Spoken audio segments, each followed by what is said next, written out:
ఉమ్మడి నెల్లూరు జిల్లా గూడూరు డివిజన్ సముద్ర తీరంలో తాబేళ్ల సంరక్షణ కేంద్రంను తిరుపతి జిల్లా కలెక్టర్ డాక్టర్ ఎన్ వెంకటేశ్వర్ పరిశీలించారు. కోట మండలం శ్రీనివాస సత్రం బీచ్, చిల్లకూరు మండల గుమ్మల దిబ్బ బీచ్ వద్ద తాబేళ్ల పిల్లలను సముద్రంలోకి వదిలారు. జిల్లా కలెక్టర్ వెంకటేశ్వర్ మాట్లాడుతూ అంతరించిపోతున్న తాబేళ్లను సంరక్షించుకోవాలన్నారు. తాబేళ్లకు దేవుడిచ్చిన వరం వేల కిలోమీటర్లు సముద్ర దూరం ప్రయాణం చేస్తాయన్నారు.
వాటిని సురక్షితంగా పరిరక్షిస్తున్నాము.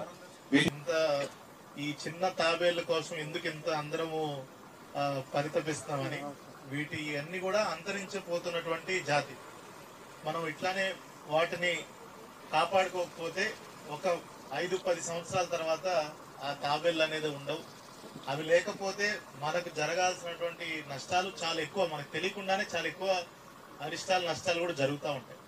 అందుకనే ప్రభుత్వం కూడా వీటన్నిటిని మరీ ముఖ్యంగా ఫారెస్ట్ డిపార్ట్మెంట్ వాళ్ళతో సంరక్షించడానికి ఇక్కడ అవి నెస్టింగ్, ఇక్కడ గుడ్లు పెడతాయి.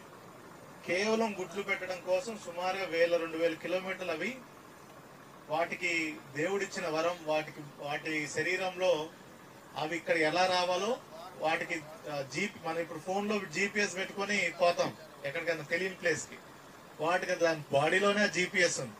ఎట్లా వెళ్ళాలి ఏంటనేది దాని బాడీలోనే అది అమర్చబడింది. అది దాని ప్రకారం 2000 సముద్రం, ఇప్పుడు మామూలు రోడ్డు మీద వెళ్ళాలంటే డైరెక్షన్ ఏదో ఉంటుంది, అటు ఇటు వెళ్ళాలని.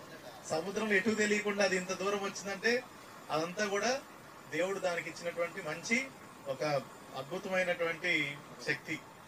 దాన్ని మనము మన అదృష్టం కింద భావించాల్సింది ఏంటంటే మన తీర ప్రాంతాలకి అది వస్తుంది, మన రాష్ట్రంలో తీర ప్రాంతాలకి అది వస్తుంది. దాన్ని మనం జాగ్రత్తగా కాపాడుకొని, ఏదైతే ఈ రోజు మనం ఇలా పిల్లల్ని ఈ గుడ్లన్నిట్లో సేకరించి మనము అవి పొదిగేదాకా పెట్టుకొని ఇలా మళ్ళీ సముద్రంలోకి వదిలే విధంగా చేయాలి. ఫారెస్ట్ డిపార్ట్మెంట్ వాళ్ళు చేస్తున్నారు. వాళ్ళకి మంచి సహాయం అందిస్తున్నటువంటి